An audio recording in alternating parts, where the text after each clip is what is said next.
has a fight. Got a lot of people saying his name. So I said, we got to get this guy on. There he is, Mr. Florida, California himself, Luke Rockhold. How you doing, sir? I'm doing well. Are you in sunny Florida? Warm.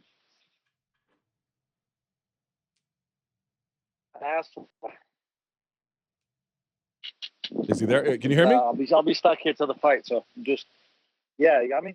Yeah, now I do. Yep, stuck here doing work, just getting ready. All right, man, let's get to it. Did you watch that press conference on, what was it, Friday? You were quite the name. What I hear. I didn't watch the press conference. I was doing some things, tending to the body, and I got a text message from TMZ, sent me the clip, and it's pretty funny. I didn't really realize I was still in his head that bad. So I don't know. Maybe the guy's just, he's like I said before, he's scared of the truth. I don't know what I did to exactly provoke all that, but I guess I just talked the truth too much. What can I say? All right, let me sort of clear things up here. When you were mentioning him, like in a rivalry sense, right? Like, in other words, what I'm asking is, you don't have anything personal against him? No, it's just me coming into the division, getting, I wanted to fight. He seemed like a logical opponent, and and then they shot him up, and Jon picked him off as an easy fight. So he basically made the UFC take it, and I just didn't think much of the matchup, and obviously I don't think the rest of the world thought much of the matchup once it happened. All right, so why do you think he got so angry about it? I mean, I guess I understand. You were fair to say you were insulting. Maybe just a little bit. I mean, I'm not one to insult too much, am I? You and Bisping have been pretty insulting.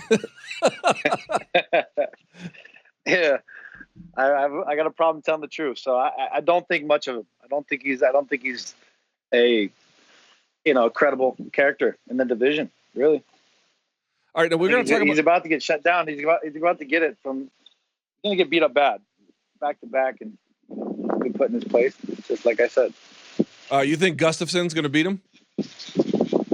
Pretty easily. Sure. Tell me why, because honestly, here's the thing: didn't Anthony defy expectations in the Jon Jones fight in a number of capacities, shutting down the takedowns? Went a little long, obviously, took some damage, but not a metric ton of it. I guess so. I think it was a weird fight for Jon. I don't know. Maybe he's down to his last picogram. He just doesn't have it like he used to. I don't know. So I think he. I don't know. Jon didn't really fight a fight, so it's hard to say. It was a very awkward fight. I couldn't even pay attention. I was up. We had a box, and I literally didn't pay attention at all. It was so boring. I tried. Did the UFC ever try to make a fight with you and Anthony Smith? They didn't. No, we had some. There was a little juggling, trying to figure out who was going to go to Stockholm, and Anthony basically took the fight.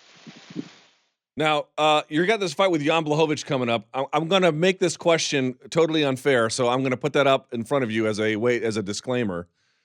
If you win this fight against Jan, if and when, right, are you opposed in all forms to fighting Anthony?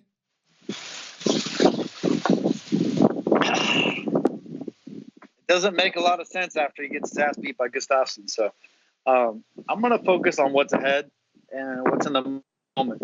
I'm going to go handle business, and I'm going to look ahead. I never really look behind. But I guess what I'm asking is, assuming you guys are ranked in similar positions and he gets past Gustafsson, you're not opposed to any contender is what I'm talking about. If he gets past Gustafsson, if he defies expectations, that's a fight I will definitely entertain. Well, I got to tell you, Luke, my namesake here, you're coming into this division red hot, man. You got a lot of people saying your name, got a lot of people pissed off. You got to be kind of happy about that, right? I'm happy about not cutting weight. I'm happy about eating. I'm happy about, how it feels. I've never felt like this before, and it feels good. I'm gonna go out there. I'm gonna handle business, man. It's a different time, You said and never I'm ready before, to go but out there. well, Jose, you said never before, but there were times when you made 185, let's say way back in the early Strikeforce days. You could do that with, I'm not saying ease, but relative ease. Did you ever feel that good as you do Yeah. now? I mean, I felt better then, of course, making the weight, but it just got harder and harder, and it depleted myself more and more as the years went on. And man, I just wasn't recovering. I didn't have the strength. You can kind of see it as I go along. It's just that lack of not recovering and getting back to the full strength. I'd say, like, even in training camp, I get down to a certain weight last few years, and it was just I feel weak and depleted. When I had a little extra girth, I was doing a lot better. I could handle just about anybody at any weight. And so now actually lifting and eating right and not depriving myself, it's a different world. I'm excited to get in there and show the world. How many more calories per day are you eating? I've never been one to count calories. I just eat, and it feels right. That's it? I eat a whole lot. I eat healthy, man. I know my diet and I know my body, and I just listen to how what it wants, and you just go with that. I don't really Wait. count at all. I've never been one to count. There's no sanity in counting. So wait a second though. You were not counting your calories even when you were at middleweight? No, I don't count. I just judge portions and do what I do. Wow. I have to tell you, I'm very surprised by that. I don't know what to say. All right, fair enough. I know what I'm putting. I know what I'm putting in my body. I know my nutrition, and it's easy to operate and understand what works and what doesn't work. What puts you up, keeps you under. How much more are you in the weight room? And I'm very curious, what kind of weight training regimen are you doing? Like Olympic lifts or bodybuilding style workouts? Like, what are you doing? Doing a different type of weightlifting that I've never really done. There's so much corrective work, and I'm with Mike Barwis and Barwis Methods, and the same thing. Obviously, you've seen what Robbie's doing. How Robbie's been looking lately. Robbie's the most crazy, diligent worker in the gym. I've never seen anything like it. The guy's in there 5 days a week, lifting 2 to 3 hours a day. So I do Monday, Wednesday, Fridays, and we go at it, man. It's just. And if you want to look into it, look into Barwis Methods, man. It's a different atmosphere and different type of training. There's so much corrective work and detail and warm ups and everything. It's different. It's different. How'd you get? I see it. How'd you get hooked up with him? Greg Jones, my wrestling coach. Mike coached him through 3 national championships at West Virginia, and then he became the head strength coach for Michigan and so many others. So he came down here and opened up a big facility, and just we happened to collide, and everything's working out well at the right time. So this is the guy that trained in Damakan Sue? I believe so. Yeah, I think Damakan and so many people. It's a pretty fucking cool environment. I'm not gonna lie. You have people. He re-engineers the neurological side of people, like people with car accidents and people who have just lost mobility with their body or born with it without. He teaches them how to use their limbs and their body and get everything working again. And then you have the highest level of professional athletes.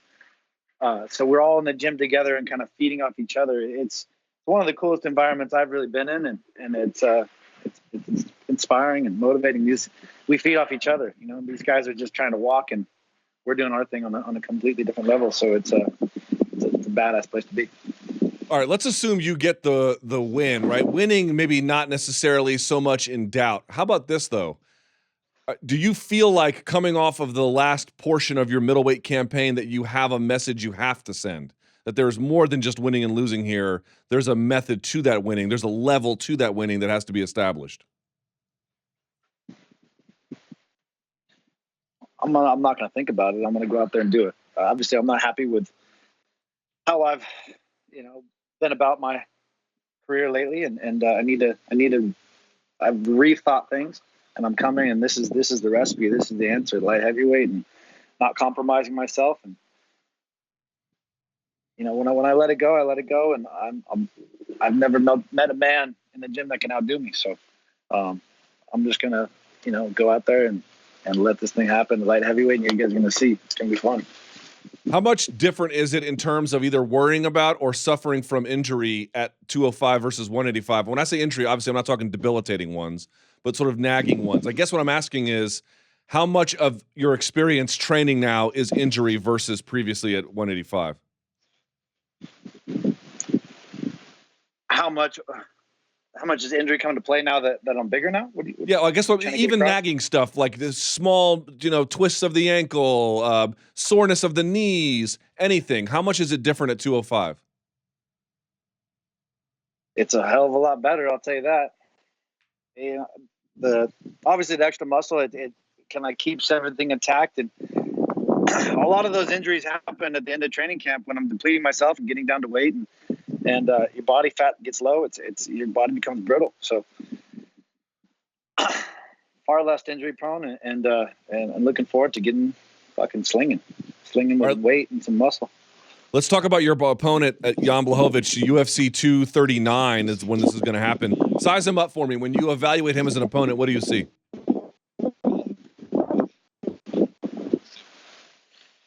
He's well-rounded. He's a tough guy. He's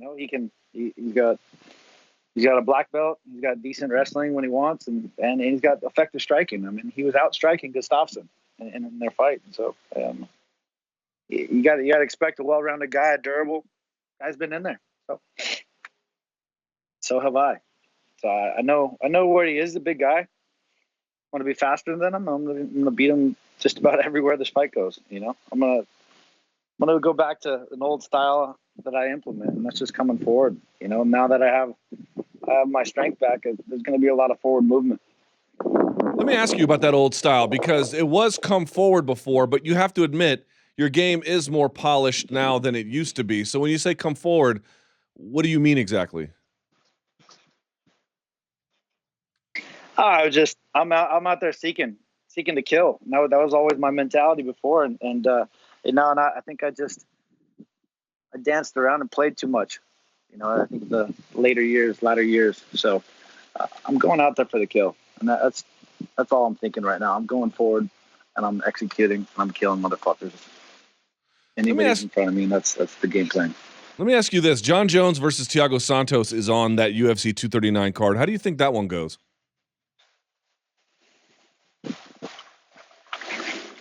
Jon usually finds a way. He adjusts and he plays a very safe game, and he'll find an opening. Thiago Santos he's not very good on the ground. He's not a very good wrestler. He can sling on the feet, but Jon usually gets in and gets through those and exposes the situation. So we'll see. So would you rather fight Jon first, or would you want DC to fight Jon at heavyweight first? Of course, I'd rather fight Jon. I think if Jon wants to go to heavyweight, he can run up to heavyweight, but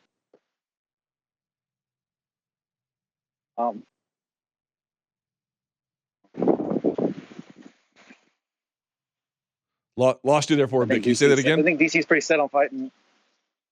I said the only reason I'm here is to fight Jon, so of course that's what I want. I want Jon first and foremost. Okay. So how do you possess what you? Let me ask you this: you must believe that you have what it takes to beat Jon. What is it that everyone else has gotten wrong that you could get right?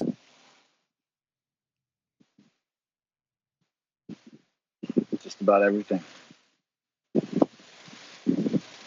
Jon, I don't believe there's a man in the world that can compete with me on the ground.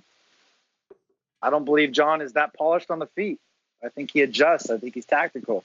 I think I have the skills to beat him there. I have the skills to beat him on the ground. And I think the wrestling is pretty much nullified. I don't really think it plays much of a factor. All right. How many fights do you think you have to get before you're worthy of a title shot at 205, which is a bit of a weird division right now?